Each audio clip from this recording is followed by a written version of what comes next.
إن الحمد لله نحمده ونستعينه ونستغفره ونؤمن به ونتوكل عليه ونعوذ بالله من شرور أنفسنا ومن سيئات أعمالنا من يهده الله فلا مضل له ومن يضلل فلا هادي له وأشهد أن لا إله إلا الله وحده لا شريك له وأشهد أن سيدنا ونبينا ومولانا محمدا عبده ورسوله وقال الله سبحانه وتعالى إن الله وملائكته يصلون على النبي يا أيها الذين آمنوا صلوا عليه وسلموا تسليما اللهم صل على وبارك على محمد كما صليت وباركت على إبراهيم وعلى آل إبراهيم إنك حميد مجيد channels কর্তৃক আয়োজিত হাজ কনফারেন্স 2026-এর সম্মানিত পরিচালক এবং আমার সামনে উপবিষ্ট উলামায়ে কেরাম এবং আমাদের চ্যানেলসের সমস্ত দর্শকবৃন্দ যারা আপনারা টেলিভিশনের মাধ্যমে বা সোশ্যাল মিডিয়ার মাধ্যমে যেখান থেকে দেখছেন সবার প্রতি মোবারকবাদ জানিয়ে আমি ইনশাআল্লাহ দু একটা কথা বলার চেষ্টা করব ইনশাআল্লাহ ওমা তৌফিকি ইল্লা বিল্লাহ। আমাকে যে বিষয়টা দেয়া হয়েছে যে হজের পরের জীবন, তো এটা বলার আগে আমি একটা ছোট্ট একটা বাস্তব ঘটনা না, বাট এটা অভিব্যক্তি ছিল, এটা আমি একটু শেয়ার করতে চাই আপনাদের সাথে। আমি অনলাইনে একটা ইসলামিক মাকতাব চালাই, স্কুল অফ কোরআন। তো আমাদের একটা ক্লাসে 9 থেকে 10 বছরের একটা ছেলে, সে আমাকে প্রশ্ন করছে যে উস্তাদ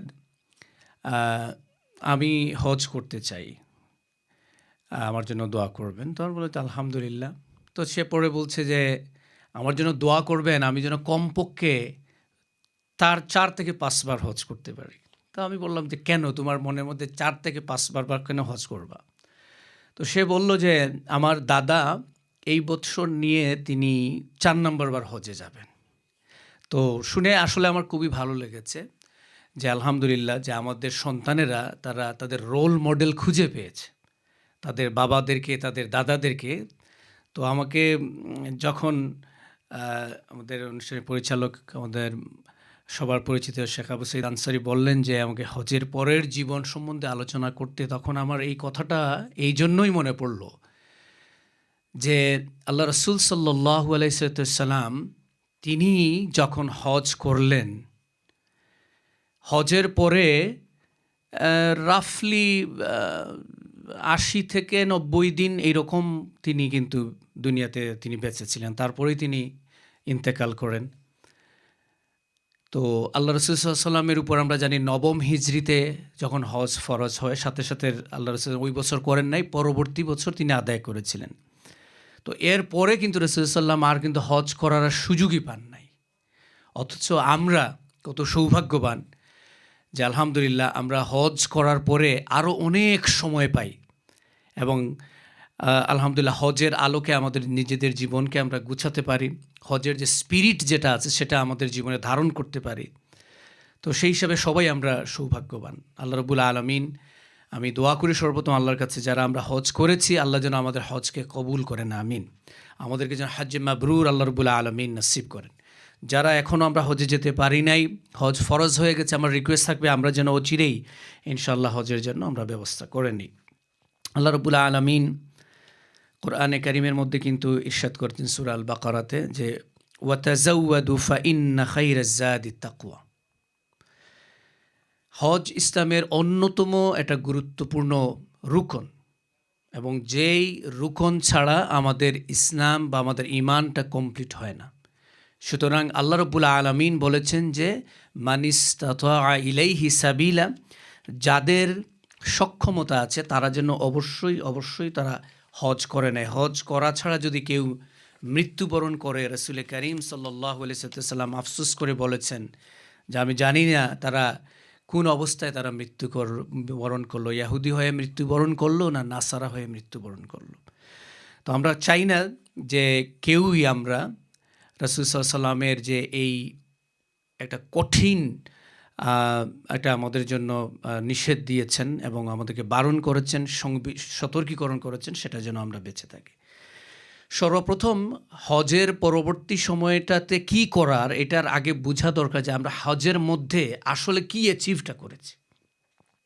তাহলে দেখবেন হজের পরে কি করব এটা আমরা অটোমেটিকলি আমরা নিজে বুঝতে পারবো। যেমন হজের মধ্যে আমাদের সর্বপ্রথম যে মেইন স্পিরিটটা থাকে কি, যে লাব্বাইক আল্লাহুম্মা লাব্বাইক লাব্বাইক লা শারীকা লাক লাব্বাইক ইন্নাল হামদা ওয়ান নি'মাতা লাকা ওয়াল মুলক লা শারীকা লাক।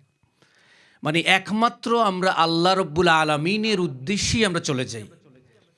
পিছনে আমাদের ফ্যামিলি সব আমরা রেখে যাই, আমাদের ছেলে, আমাদের মেয়ে, আমাদের স্ত্রী, আমাদের ভাই বোন, আত্মীয় স্বজন, সবাইকে ছেড়ে আল্লাহর জিম্মায় আমরা চলে যাই এবং আল্লাহর কাছে আমরা হাজিরা দিই যে আল্লাহ আমি হাজির হয়ে গেছি। এখন অনেকেই কিন্তু আল্লাহ আমাদেরকে নিয়ামত দিয়েছেন, রহম করেছেন যেন আমরা ফিরে আসি, অনেকে আমরা কিন্তু ফিরে আসতে পারি না। তো আমি একটা বাস্তব ঘটনা বলছি। আমার আপন বড় মামা রাহিমাহুল্লাহ, আল্লাহ তাকে মাফ করে দিন, তো তার মনের মধ্যে একটা, আমাদের আম্মা বলতেন যে তোমার বড় মামা কিন্তু হজে যাইতে চাইতেন না। কেন? বলে কেন যাইতে চাইতেন না? বলে তিনি গেলে আর ফিরে আসবেন না, কারণ রাসূল সাল্লাল্লাহু আলাইহি ওয়াসাল্লাম জীবনে একবার হজ করেছেন। তার মনের মধ্যে কেন হয়েছে তিনি হজে গেলে আর তিনি আর ফিরে আসবেন না, এবং দেখা গেল যে তিনি যখন তার বয়স ৬০-৬৫ হয়েছে তখন গিয়েছেন, তিনি আর ফিরে আসতে পারেন। মদিনাতে এখনও আমার মামার কবর রয়েছে। তো এই যে আল্লাহর কাছে একদম আমরা নিজেদেরকে সঁপে দেই, এটাই হইতেছে হজের অন্যতম আমাদের মূল শিক্ষা। আল্লাহ রাব্বুল আলামিনের জন্য আমরা রুকু করলাম, সেজদা করলাম, সালাত আদায় করলাম, আল্লাহর জন্য আমরা সিয়াম পালন করলাম, আল্লাহর আদেশ মান্য করে আমরা জাকাত আদায় করলাম।